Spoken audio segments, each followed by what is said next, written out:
সভাসদ বৰ্গ তোমাৰ হবে শুনা মানে শ্ৰৱণ কৰা। প্ৰশ্নটো হ'ল কি শুনিম? উত্তৰটো দিছে পুৰাণৰ সূৰ্য মহন্ত পুৰাণ খ্যাত ভাগৱত শুনা। আমিতো ভাগৱতে শুনি আছো। ভাগৱতৰো কিবা এটা তত্ত্ব আছে, সেই তত্ত্বটো শুনা।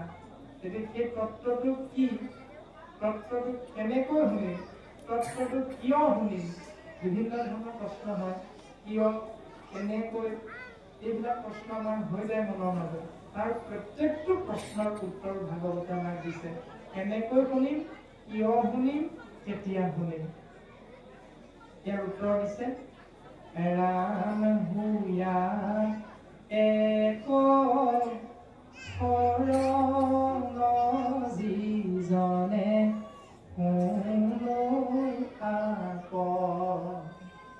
পাৱৈ পৰম পদ সুখে নিস্তৰৈ মায়াক। তিনিটা বিশেষ তত্ত্ব ক'লে।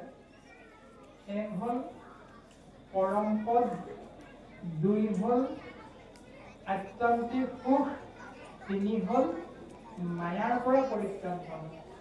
এতিয়া আমি যে ৰাতিপুৱা শুই উঠো, আমি ইতিমধ্যে প্ৰকাশ কৰা হৈছে, ৰাতি আকৌ বিচনাত পৰো, তাৰ মাজৰ সময়খিনি বিচনাত পৰো কি সুখ, আৰু সুখৰ তত্ত্বটো হ'ল আত্যন্তিক সুখ। আমি যে সন্তান এটি জন্ম দিওঁ, বিয়া বাৰু কৰো, তাৰ মূল উদ্দেশ্য কি? 84খন নৰকৰ ভিতৰত 15 নৰকৰ পৰা আমি পিতৃ মাতৃৰ সহিতে উপৰি পুৰুষসকল উদ্ধাৰ পাবৰ বাবে আমি গৃহস্থী ধৰ্ম পালন কৰাৰ ক্ষেত্ৰত বিয়া বাৰু পাতি সেই নিয়মেৰে আমি সন্তান জন্ম দিবলৈ বিচাৰো। এই ব্যৱস্থাখিনি পৰম পদ। আৰু সেই সন্তানটোক ডাঙৰ দীঘল কৰো বিদ্যালয়ত নাম লগাই শিক্ষাগত অৰ্হতাৰ জৰিয়তে।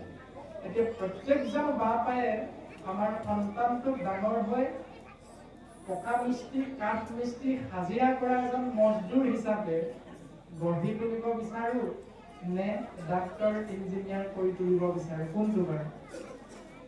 আমাৰ সন্তানবিলাক ডাঙৰ হৈ কি হোৱাটো বিচাৰো?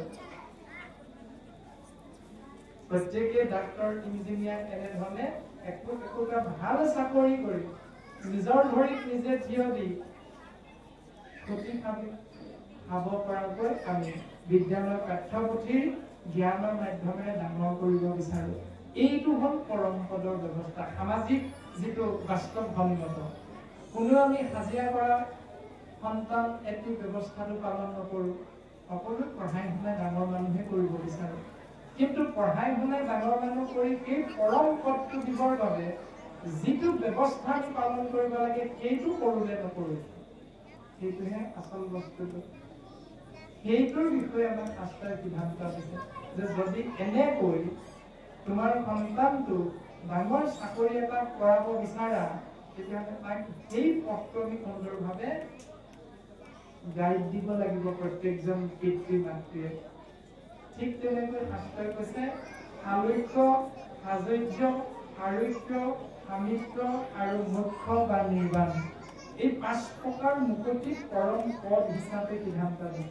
এই পৰম পদ কেইটা যদি তোমালোকক লাগে এই জীৱ আত্মা, তেতিয়াহ'লে তোমালোকে প্ৰথম ভাগৱত মহান তত্ত্বটো শুনিব লাগিব। কেনেকৈ? উত্তৰটো হ'ল এক অৰণ্য হয়, এক দেৱ, এক হেও, একত দিনে যি হবীয়া পঢ়িবলৈ নামটো লগাই দিলো বিদ্যালয়ত, কি পঢ়ি থাক মোৰ চাবলৈ সময় নাই, এই বুলি মাক দেউতাকে এৰি দিলে সন্তানটোৰ অৱস্থা কি হ'ব? কলৈ যাওঁ গৈ থাক, তেতিয়া আপোনাৰ মোৰ সন্তান কেতিয়াও পঢ়িব বিচৰা ধৰণে নহ'ব। গতিকে সন্তানটোৱে বিদ্যালয়ত কি পঢ়িলে, শিক্ষকে কি শিকালে, প্ৰত্যেকটো কথাই ৰাতি আমি পঢ়াৰ টেবুলত পিতৃ মাতৃয়ে পঢ়িব লাগিব। তেতিয়াহে উত্তৰটো লাভ কৰি ডাঙৰ হ'লে কেনেকুৱা হ'ব পাৰিব। ঠিক তেনেকে ভাগৱতে কৈছে কৃষ্ণ কথা শুনা, কিন্তু শুনিবলৈ যাওঁতে তুমি কেনেকৈ যাবা? উত্তৰটো হ'ল এক শৰণীয়া। যদি আমি কেনেবাকৈ দ্বিশৰণীয়া হৈছো, ত্ৰিশৰণীয়া হৈছো, বহুশৰণীয়া হৈ কৃষ্ণ কথা শুনিবলৈ আহিছো, তেতিয়াহ'লে পৰীক্ষাত পাছ কৰিব পাৰিবা, মেট্ৰিকৰ দেৱাখন পাৰ হ'ব পাৰিবা, কিন্তু তুমি যে ডাক্তৰ হ'ব পাৰিবা এইটো কিন্তু গেৰাণ্টি নাই দিয়া। পঢ়িলে যে তুমি ডাক্তৰ হ'বা এইটো নহয়, ঠিক তেনেকৈ তুমি শুনিলে যে পৰম পদ পাবা এইটো নহয়। শুনাৰ এটা ব্যৱস্থা আছে, সেইটো হ'ল এক হৰণ। এতিয়া আমি যদি দ্বিহৰণীয়া হওঁ, অৰ্থাৎ কেতিয়াবা সৰস্বতী পূজাতো গৈ অংশগ্ৰহণ কৰি গোপাল গোবিন্দ যদুনন্দন বোলে কৃষ্ণৰ চৰণে লৈলো শৰণ, নামাচাৰ্যকৈ নাম আশ্ৰয় কৰিছো, আৰু উঠি অহা যুৱক চামে যদি গুৰুজনাৰ আদৰ্শত অনুপ্ৰাণিতও হৈছো, কৃষ্ণ নাম দিহা নাম হিচাপে আশ্ৰয় কৰিছো, কিন্তু পৰিৱেশন কৰিছো সৰস্বতী পূজাৰ দিনা, বিশ্বকৰ্মা পূজাৰ দিনা। অন্য হাতেদি গুৰুজনাৰ অপূৰ্ব সৃষ্টি ভাওনা যদি আমি তাৰ প্ৰতি আকৃষ্ট হৈ আমি যদি সেই ব্যৱস্থাটো দুৰ্গা পূজাৰ মণ্ডপত গৈ পৰিৱেশন কৰিছো, তেতিয়াহ'লে এনেকুৱা দ্বিধৰণীয়া নীতিৰ জৰিয়তে সেই জীৱই ঈশ্বৰৰ পূৰ্ণ কৃপা লাভ কৰিব নোৱাৰে। তাৰে উত্তৰ দি গ'ল যে বচনে কেৱল মাত্ৰ শৰণ লয়, চিত্তে আন দেৱকৰ ভজয়। ভাগৱতে এই তত্ত্বটো আমাক দিলে। 2 নম্বৰতে ক'লে আত্মান্তিক সুখ, 3 নম্বৰতে ক'লে নিষ্ঠলৈ মায়া। এতিয়া মায়াক নিস্তাৰ কৰাৰ মায়া বিষয়বস্তুটো আমাক গুৰুজন বস্তুৱে সিদ্ধান্ত দিছে। এই উদ্ধাৰ কৰ্তাৰ ৰূপত যি হৰৰ কথা প্ৰকাশ কৰা হৈছে, তেওঁৰ লগত যি এক যুদ্ধ হৈছে, সেই যুদ্ধৰ পাছত কেনেকৈ পদবন্ধে আমাক কথাখিনি প্ৰকাশ কৰিছে, সেই কাহিনীটো, সেই দৰ্শনটো আমাৰ গুৰুকুল্য সন্দিকৈ বাপজনে প্ৰকাশ কৰিবৰ বাবে আমাক আজ্ঞা কৰিছে। আমি পদবন্ধে কথাখিনি আগবঢ়াই দিবলৈ চেষ্টা কৰা হ'ব, যিহেতু আমাৰো জ্ঞান সীমিত। গতিকে সীমিত জ্ঞানেৰে আপোনালোকৰ অগ্ৰত গুৰুদেৱ নাম ভকত 4 মহাপুৰুষ আপোনালোকৰ চৰণ কমলত গোবিন্দ মহাপ্ৰভুৰ নিৰ্মল নাম কীৰ্তন মহাভক্তিৰে সেৱা আগবঢ়াবলৈ যাওঁতে যি অপৰাধ হৈ যাব, জ্ঞানকৃত অজ্ঞানকৃত, নিজৰে সন্তান ভাবি, ভাই বন্ধু ভাবি, দাসৰো দাস, কিংকৰৰো কিংকৰ, গুৰু ধৰ্মৰ এক নিশ্চিত সেৱক ভাবি আপোনালোকৰ চৰণ কমলত এক কণিকা ঠাই দিব, পুনশ্চবাৰণী সেৱা ভাগি নিবেদন কৰা হৈছে। কৃষ্ণ গুৰু শংকৰ মাধৱ ৰাম কৃষ্ণ।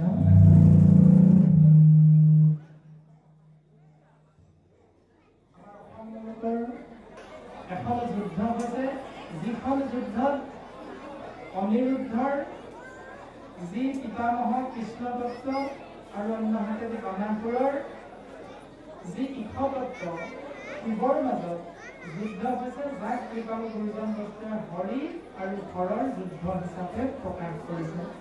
আৰু অন্য হাতেদি অপূৰ্ব সৃষ্টি কীৰ্তন গ্ৰন্থত গুৰুজনাই সিদ্ধান্ত দিছে যে গুণৰ নাম যত বিষ্ণু শিৱৰ, তাক ভিন্ন বুদ্ধি কৰে যিটো নৰ। যিজনে শিৱ আৰু বিষ্ণুৰ গুণ নাম ভিন্ন বুদ্ধি কৰে, দৈৱে নৰাধি নৰকত কৰে, সেইজন নৰকগামী হ'ব লগা হয়। এতিয়া আমাক কেনে ধৰণে এই তত্ত্বখিনি বুজাবলৈ চেষ্টা কৰিছে। আমি অকণমান আগতে কোৱা হৈছিল যে অলপ দিনৰ পাছতে শিৱৰাত্ৰি আহি আছে। যদি গুৰুজনাই কৈছে শিৱ বিষ্ণু অভিন্ন বুলি, তেতিয়াহ'লে শিৱক পূজা কৰা মানে হৰিক পূজা কৰা, হৰিক পূজা কৰা মানে শিৱক পূজা কৰা, তেতিয়াহ'লে খেলি মেলিটো আছে ক'ত?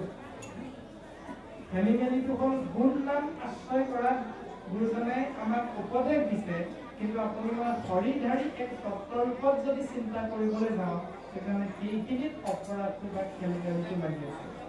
কৃষ্ণ বুলি কোৱাৰ লগে লগে কৃষ্ণক পুজিলে পূজা সমস্তৰে হয়, পৃথকে পুজিলে পূজা কেহু নলয়। কৃষ্ণ বুলি কোৱাৰ লগে লগে শিৱক সেৱা কৰা হৈ যায়। কৃষ্ণ বুলি কোৱাৰ লগে লগে 33 কোটি দেৱ দেৱতাক সেৱা কৰা হৈ যায়। কিন্তু অন্য হাতেদি ওম গণেশায়ে নমঃ, ওম সৰস্বতীয়ে নমঃ আদি বুলি কৈ যদি 33 কোটি দেৱ দেৱতাৰ চৰণ বিভিন্ন ধৰণে এনেকৈ পৃথকে চিন্তা কৰাৰ ব্যৱস্থাটো যদি আমি আশ্ৰয় কৰোঁ, তেতিয়াহ'লে তাত খেলি মেলিটো লাগি আছে। আমাৰ নৰকলৈ যোৱাৰ পথটো হ'ল সেইটো।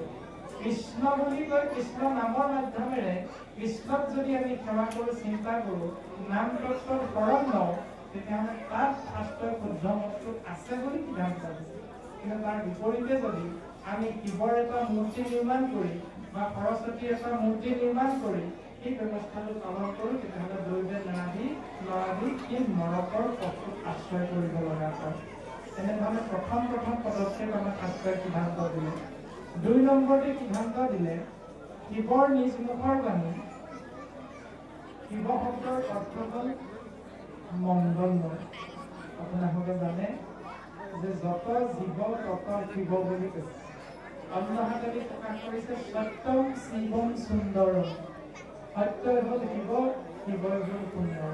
অৰ্থাৎ সত্য হ'ল মংগলময় আৰু সেই মংগলেই হ'ল সুন্দৰ। যি আমি সত্য বস্তু আশ্ৰয় কৰিম, সেই সত্য বস্তু মংগল আছে, কল্যাণ আছে, আৰু সেই কল্যাণ মংগলতহে কেৱল সুন্দৰতাটো প্ৰকাশমান হয়। সেইকাৰণে কোৱা হৈছে সত্যম শিৱম সুন্দৰম। দ্বিতীয়তে কোৱা হয় যত জীৱ তত শিৱ।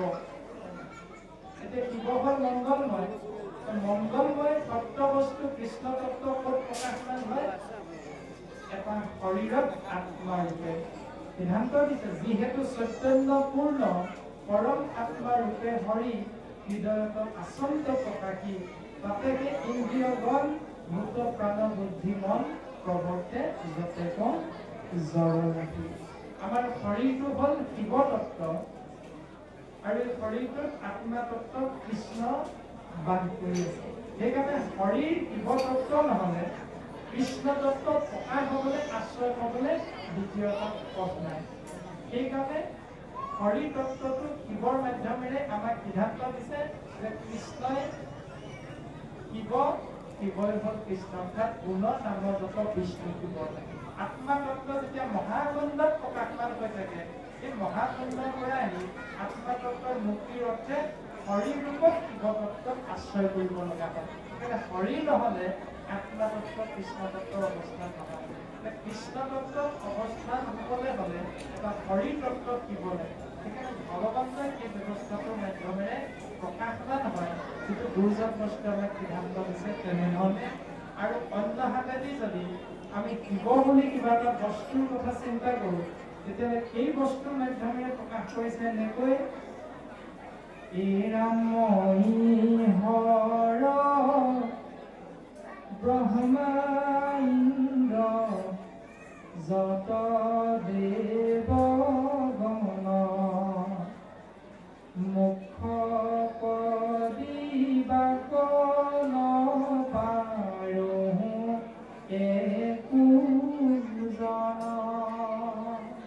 হেৰা ব্ৰহ্মা, হেৰা ইন্দ্ৰ, স্বয়ং মই শিৱ হৈও আমি কোনোজন ৩৩ কোটি দেৱ দেৱতাই আত্মা তত্ত্ব কৃষ্ণ যেতিয়া শৰীৰত প্ৰৱেশ কৰে, তেতিয়া সেই শৰীৰধাৰী আত্মা তত্ত্বক আমি কোনোজনে মোক্ষ প্ৰাপ্তি দিব নোৱাৰোঁ। তেনে ক্ষেত্ৰত তামৰকা সম্পত্তি মায়ে কিবা গতি দিব ফলিত মলিন লোকে ইহানকে পুজিব। তেনে ক্ষেত্ৰত কলিযুগৰ মলমতী মনুষ্যবিলাকে এনেকৈ আমাৰ একোটা মূৰ্তি সোণ ৰূপ তাম কাঁহ পিতল মাটি আদিৰে নিৰ্মাণ কৰি সেই মূৰ্তিবিলাকৰ আগতে ধূপ ধূনা জ্বলাই সেৱা কৰি থাকিব। যিটো আমি স্বয়ং দেৱতাক কৈও জীৱক মুক্তি দিব নোৱাৰোঁ, তেনে ক্ষেত্ৰত আমাৰ মূৰ্তিবিলাকে কেনেকৈ দিব? এনেকৈ হৰিধাৰী তত্ত্ব বুলি যদি আমি চিন্তা কৰোঁ, সেই শিৱ তত্ত্ব দেৱতাৰ দ্বাৰা প্ৰকাশ কৰা হৈছে এনেকৈ এই বিশেষ কথাটো। গতিকে বৰ্তমান পদবন্ধে আমাক এনেকৈ প্ৰকাশ কৰিছে হৰিৰ প্ৰতি হৰৰ প্ৰণতি হিচাপত দুলৰী চন্দ্ৰভাগীয়ে প্ৰকাশ কৰিছে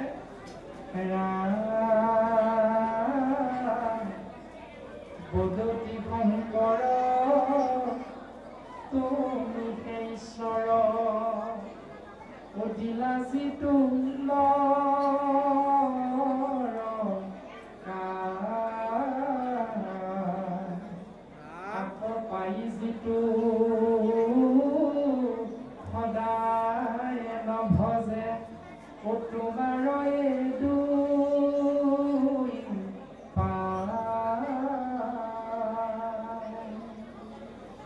বদতি মানে কৈ থকা শংকৰ মানে শিৱ। শিৱ শংকৰে কৈছে, হে প্ৰভু কৃষ্ণ, তোমাৰ কৃপাত 24টা তত্ত্বৰে গঠিত এই শৰীৰটো আমি আত্মা হৈ সন্তান স্বৰূপ জীৱই লাভ কৰিলো।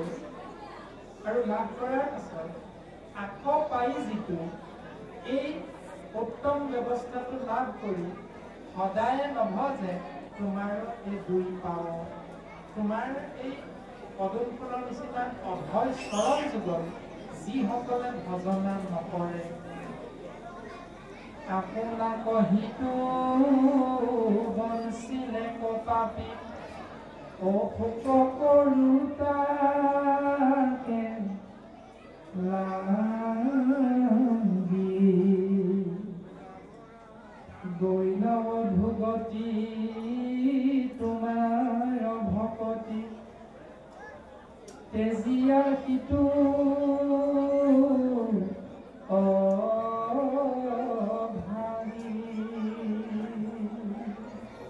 সেই মুহূৰ্ততে কেইজনমান শিৱই কৈছে যে কেইজন হ'ল 1 নম্বৰ পাপী। গতিকে এই পাপীজনৰ কথা চিন্তা কৰি হে প্ৰভু মই খুব সন্তপ্ত হৈছোঁ। গৈল অধুগতি তোমাৰ ভকতি তেজে সিটো অভাগী। কেইজন অভাগী সেইজনৰ অধুগতি হয় তোমাৰ ভকতি নকৰি। এতিয়া কেইজন কোন? তাৰমানে শিৱই কাৰ হৈ স্তুতি কৰিছে? তেওঁৰ সন্তান স্বৰূপ, তেওঁৰ ভক্ত স্বৰূপ বান ৰজাৰ হৈ কৃষ্ণৰ চৰণত শিৱই সেৱা নিবেদন কৰিছে।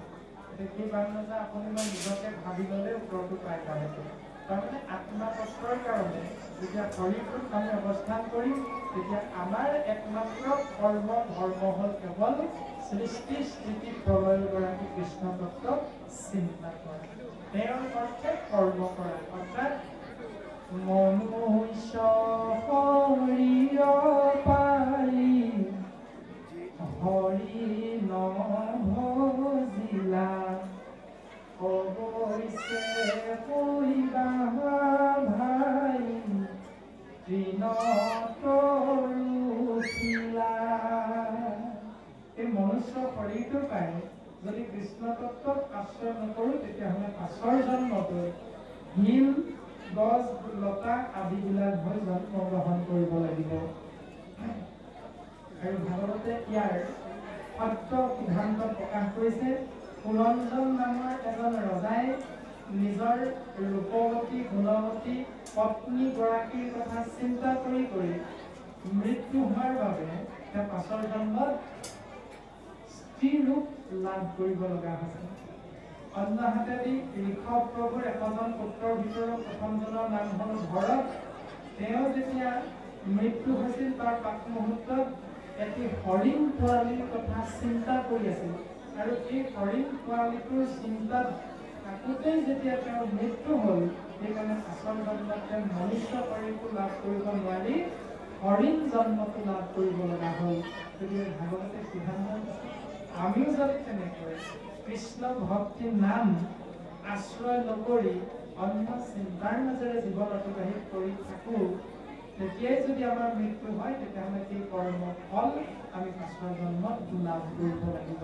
সেইকাৰণে হে প্ৰভু কৃষ্ণ, মোৰ এই ভক্ত বানাসুৰৰ নিচিনাকৈ যিসকল শৰীৰধাৰী মনুষ্য তত্ত্বই এনেকৈ তোমাৰ চিন্তা নকৰি, তোমাৰ সেৱা নকৰি, তোমাৰ চৰণ সেৱাৰ মাধ্যমেৰে জীৱনটো অতিবাহিত নকৰি এটা বিশৃংখলিত জীৱন, অসংস্কাৰী জীৱন এনেধৰণে পালন কৰি আছে, সেইসকল অধোগতি চাই প্ৰভু। গতিকে তুমি কৃপা কৰা সেইসকলক।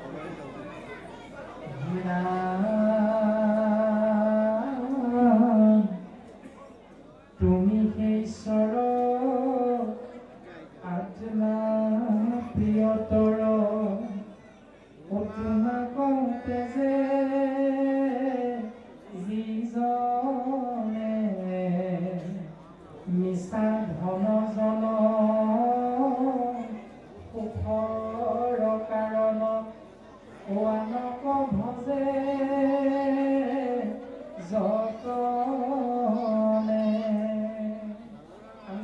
জন্মৰ পৰা আলোচনা কৰা হৈছিল এইটো যে আমি যিটো সুখ বিচাৰোঁ সেই সুখটো লাভ নকৰি যে দুখ পাওঁ কাৰণটো এইটো যে তুমি এখন ঈশ্বৰ আত্মা তত্ত্বৰ পিতৃ পৰমাত্মা গতিকে তুমি আত্মা প্ৰিয়কৰ তোমাকো নভজি তোমাক যিজনে ত্যাগ কৰে তোমাৰ চিন্তাৰ মাধ্যমেৰে যিজনে জীৱন অতিবাহিত নকৰে এই সকলৰ বাবে যিমান কোটি কোটি টকাৰ বেংক বেলেঞ্চ থাকিলেও শাস্ত্ৰই কৈছে তেজক পানী কৰি হাড়ক মাটি কৰি দুখ কৰি ধন ধান আৰ্যে মানে কৃষ্ণে এৰিলাত পাংক খাইবে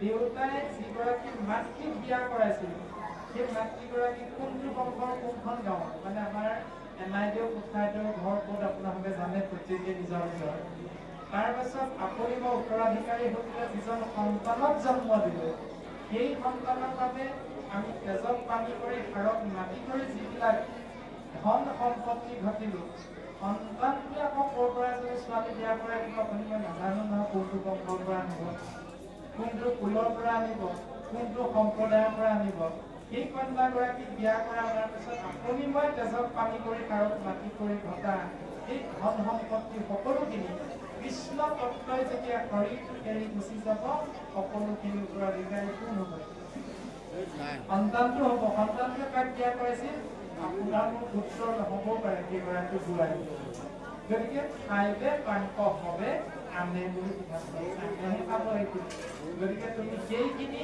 ব্যৱস্থা আশ্ৰয় কৰি পেলাই যিমান কষ্ট কৰিলা যিমান সময় অতিবাহিত কৰিলা সেই সময়খিনি তুমি কৃষ্ণ তত্ত্বৰ সেৱাত তুমি লগাই দিলা এইটোৱে আমাক সিদ্ধান্ত এতিয়া কৃষ্ণ ক'ত বিচাৰি পাম কৃষ্ণক কেনেকৈ বিচাৰি পাম কৃষ্ণক ভাগৱতে আমাক সিদ্ধান্ত দিছে দেৱতো তীৰ্থটো কৰি ভকতে কেৱল ভকতক ভাজিলে ওচৰ কৰ্ম বন্ধনৰ পৰা মুক্ত হোৱাৰ উপায়টো হ'ল ভকতৰ চৰত ধৰা কপিল প্ৰভুৱে মাতৃ দেৱহতীক সিদ্ধান্ত দিছে ভকত প্ৰতিমা মূৰ দুই অধিষ্ঠান দুই পূজা দৰ্শনে কৰিবে